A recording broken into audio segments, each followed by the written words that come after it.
Hey guys, Cash Cat here. This week I'm gonna continue on my velocity banking journey. Just welcome to the channel. Sorry.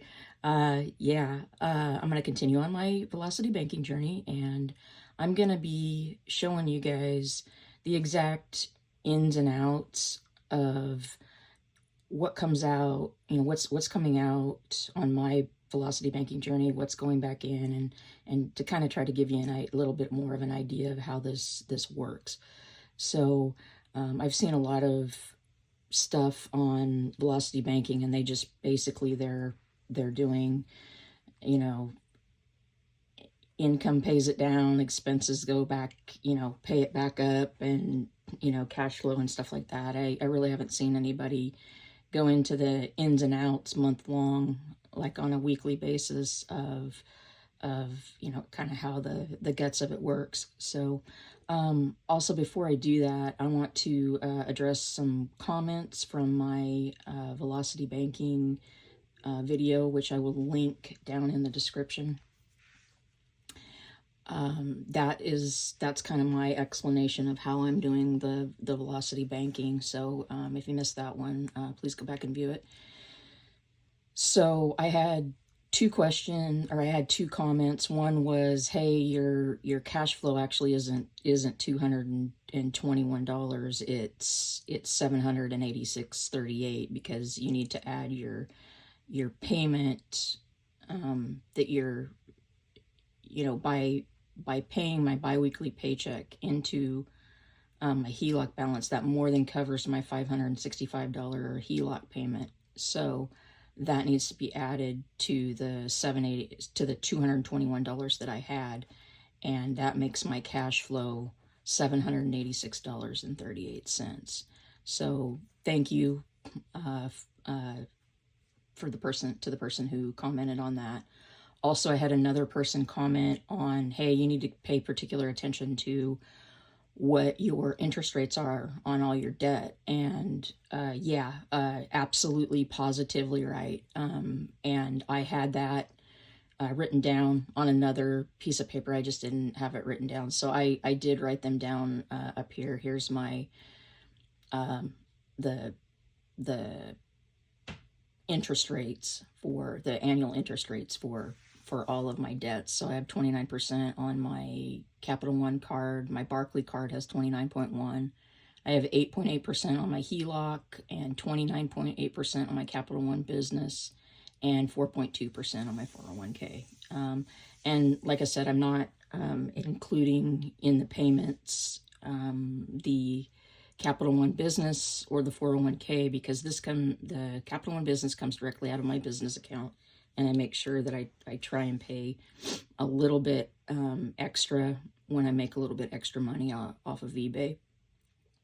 And then the 401k, it automatically, the loan automatically comes out of my paycheck. So with that being said, let's get started. So I'm starting from my October 15th paycheck. So I am going to subtract out my biweekly paycheck, which is $2,305.71. Okay, and that brings my HELOC balance to $72,393.31. Okay, and in the last 2 weeks, I paid the water bill.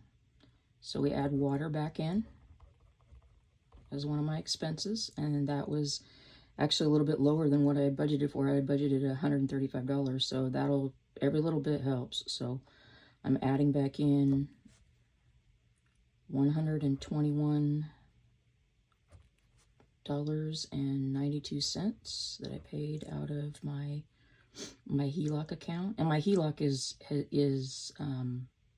connected to a checking account with the same bank. So I just take out what I need and then make the payment. So that makes my HELOC balance go back up to $72,515.23. Okay. And then I added back in my cell phone bill. I paid my cell phone.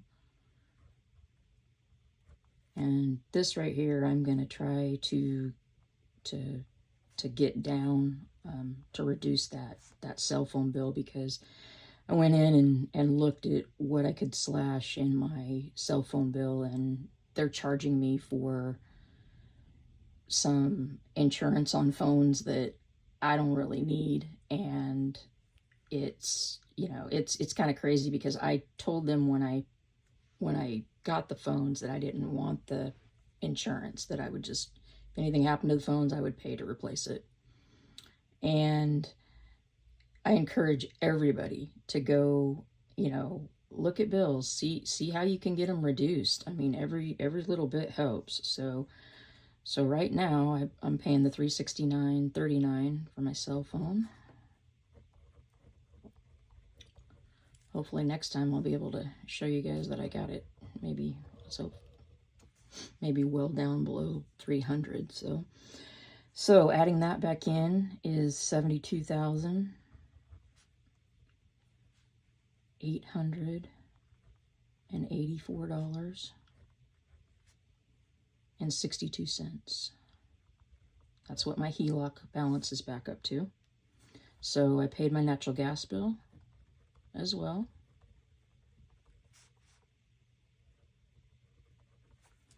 So that was $75. So we're adding in another $75.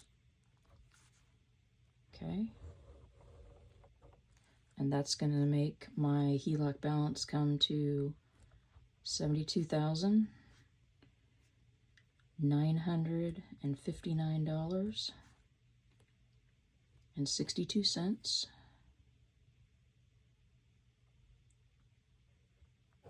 Okay, so then we're going to start back up over here with we're going to start up over here and make another column. So we're going to bring that balance up to $72,959.62. So I just bought this up to here. And the last payment that I made was $158.86. I added that back in for my Xfinity, which is internet and landline. So, okay. So that brings my total to $73,118.48. So that is what I'm sitting at until next week, and I will be taking out the electricity payment, Hulu, and let me see, I'll be taking out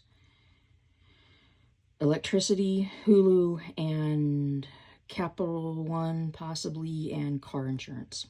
So anyway, if you guys are still here, I just have one piece of advice for folks. Like I said, I'm not a financial planner or anything certified or anything. I'm just a person on a journey, trying to get debt paid off. And the thing about velocity banking is if you are not really disciplined, and you gotta be really disciplined, and you gotta stop, kind of stop the bleeding. The first thing you got to do is get your budget and everything really dialed in. I do not recommend this I do not recommend this way of doing things if you have not gotten your spending reeled in. If you haven't got your spending reeled in, don't do this. Get your spending reeled in first. That is like the most important. That means get a budget and stick to that budget. And what I did before I started this velocity banking journey was I wanted to make sure that I could stick to a budget and reel myself in for 3 months. Yeah, it's been 3 months. I wanted to get that dialed in before I tried something like velocity banking to get it paid off faster. And we stuck to our budget very well.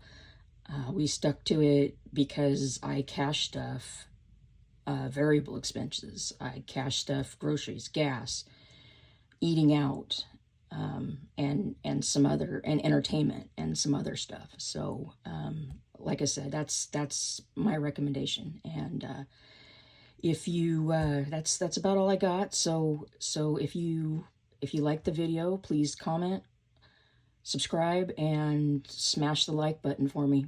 Thank you.